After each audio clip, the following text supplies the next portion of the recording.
6 months ago, veteran trainer Don Brancho was killed when a 6-ton whale named Tilikum pulled her into the water. In 1979, 10 years old Dawn Brancho visited SeaWorld in Orlando with her mother. She saw her first Shamu show in the venue. This is where it all began. The moment when she saw the giant killer whale jumping outside the water, she made her career choice for the rest of her life. Dawn was convinced at a young age that this was where she wanted to work as an animal trainer. But at that moment, she had no idea what was in store for her in the future. "This is what I want to do," she told her mother as she walked down the aisle of the Shamu Stadium. Dawn Brancho told this in an interview with the Orlando Press. With the vision of becoming an animal trainer, Dawn went to the University of South Carolina to pursue psychology and animal behavior. After graduation, she spent 2 years working with dolphins at a New Jersey attraction before securing her job at SeaWorld. Dawn Brancho is undoubtedly an animal lover. She adored her 2 Labrador retrievers and volunteered at an animal shelter in her spare time. She also raised several stray ducks, chickens, rabbits, and small birds at her home. Early in her career, she worked with otters and sea lions at Six Flags amusement parks in 1994. Then got transferred to SeaWorld to work with orcas in 1996. That same year, she married Scott Brancho, a stunt skier at SeaWorld. In 2000, Dawn appeared in a television interview to talk about the importance of staying physically fit to work with those underwater giants. She did weightlifting, running, and cycling. Fitness was a lifestyle for Dawn. She had to stay extremely fit to do what she did. Dawn was fully aware of the risks of her work and even talked about them. She discovered that orcas rarely, if ever, attack humans in the wild, and that the chances of this happening in captivity were very low. Interestingly, orcas' interactions with divers and fishermen show that they are very social, intelligent, and curious creatures. Around her time with the orcas, she met Tilikum, the name that actually meant friend in Chinook. But his history quietly betrayed that in reality, he was not. Tilikum, also known as blackfish, was first caught in Iceland in 1983.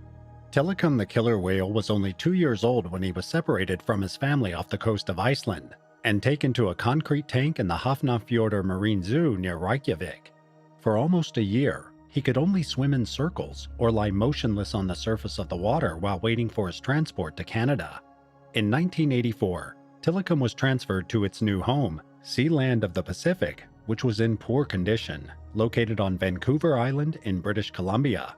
He was placed with 2 older female orcas named Haida II and Nootka IV, who competed for dominance. As in the wild, females hold the highest rank in the social hierarchy. A trainer working in Sealand in the late 1980s revealed that Tilikum was often the target of attacks by the 2 female orcas, who often emerged the next day with visible injuries. The extreme stress led to Tilikum developing stomach ulcers and being isolated in a medical pool to protect him from the violent attacks. To address the problem, Sealand sought advice from Bruce Stevens, a former SeaWorld head trainer, who provided trainers with a handbook warning them that failing to adequately stimulate their animals would lead to the animals creating their own excitement. Nonetheless, biologist Eric noted that there was little improvement. The animal's intelligence and needs were not sufficiently taken into account. As Bruce had warned, the orcas began to play with new objects in their tank and refused to relinquish them, becoming increasingly aggressive. In May 1989, Eric resigned and reported the aquarium's safety problems to the Canadian Federation of Humane Societies, including his ominous premonition that someone would be seriously injured. He had a terrifying final warning. "I feel that sooner or later, someone will be seriously injured." On February 20th, 1991, after a performance, a tragic incident occurred when a University of Victoria marine biology student and part-time trainer named Kelty Byrne, aged 20, slipped and accidentally fell into the orca pool. Tilikum and the 2 female orcas then attacked and assassinated her. She was just a 20-year-old student working part-time with orcas to make extra income. Sadly, Kelty fell into the pool accidentally and got hunted by Tilikum and the 2 other orcas. An employee is dead after an encounter at a Canadian park called Sealand of the Pacific. The victim, Kelty Byrne, was a championship swimmer and a part-time worker at Sealand. Shortly after the terrible incident, Sealand closed its doors and the orcas were sold to SeaWorld in 1992. The animals were part of the park's Orca exhibit, with little to no attention paid to its aggressive reputation. He was the largest orca in captivity. In 1999, Tilikum was involved in another strange fatal accident in which a homeless person passed away. Despite his history, Tilikum was still on display at SeaWorld, and he made a lot of money for the company. Tilikum and Dawn had trained together for many years. Those who worked with her said that their bond was strong and based on love and trust. But on 24 February 2010, on the day of the Shamu presentation, a terrible tragedy occurred. On this day, Tilikum and Dawn performed at the Dining with Shamu show at SeaWorld, where guests enjoyed an outdoor dinner with a live orca show. The 40-year-old trainer was at ease with the orca and had just stroked his nose, but what happened next left the public and the world in shock.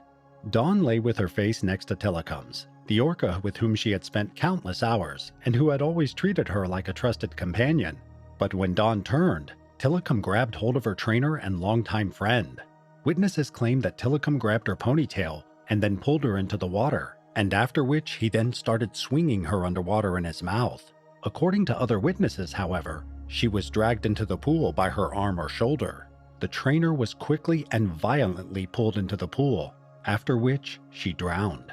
The attack was prolonged and incredibly violent. What apparently happens, we had a female trainer back in the whale holding area. She apparently slipped or fell into the tank and was fatally injured by one of the whales. According to an autopsy that was made public, Tilikum thrashed its trainer around its pool, breaking her jaw, shattering a portion of her spine, dislocating one of her elbows, and even dislocating a knee. Dawn BranchOthe drowned after being pulled into SeaWorld's pool on February 24th around 2 p.m. and passed away as a result of blunt force injuries to the head, neck, and chest, according to the autopsy. She was attacked by the orcas with such force that, according to the autopsy, a portion of her scalp was forcibly pulled from the skull. The orca's violent motions fractured Dawn's lower jaw, part of her vertebrae, and several ribs. Her left arm was also torn from its socket, and Dawn was scalped with her hair and skin found at the bottom of the pool. The autopsy was released while SeaWorld and Dawn's family were awaiting a court ruling on their request to keep a video of the fatal attack private. Even though the other trainers tried to divert him with nets and food for 45 minutes, he continued to sit on the basin deck with Dawn's shattered body. Eventually, they managed to get him into a smaller medical pool where he was easier to calm, and he finally released the body of the trainer who had spent so much time with him. Dawn BranchOthe was just 40 years old when she passed away. She was laid to rest in the Holy Sepulchre Cemetery, which is located just outside of Chicago, Illinois.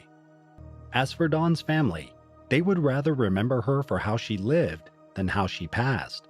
Her family established an eponymous organization in her honor in 2016. Its purpose, according to them, is committed to improving the lives of children and animals in need, motivating others to pursue their aspirations, and promoting the value of community service. Tilikum had to spend most of his days after this violent attack in a pool that was rarely seen by the public. Reports have emerged that he would spend hours just lying on the surface of the water. And until today, no one knows why Tilikum made that choice to attack Dawn, grab and pull her into the basin. After Dawn's fatal accident, the orca remained at SeaWorld, where he passed away from a lung infection in 2017.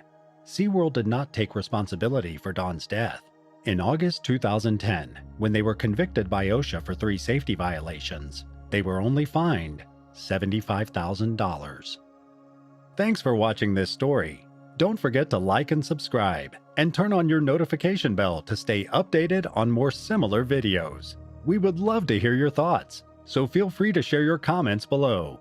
Until next time.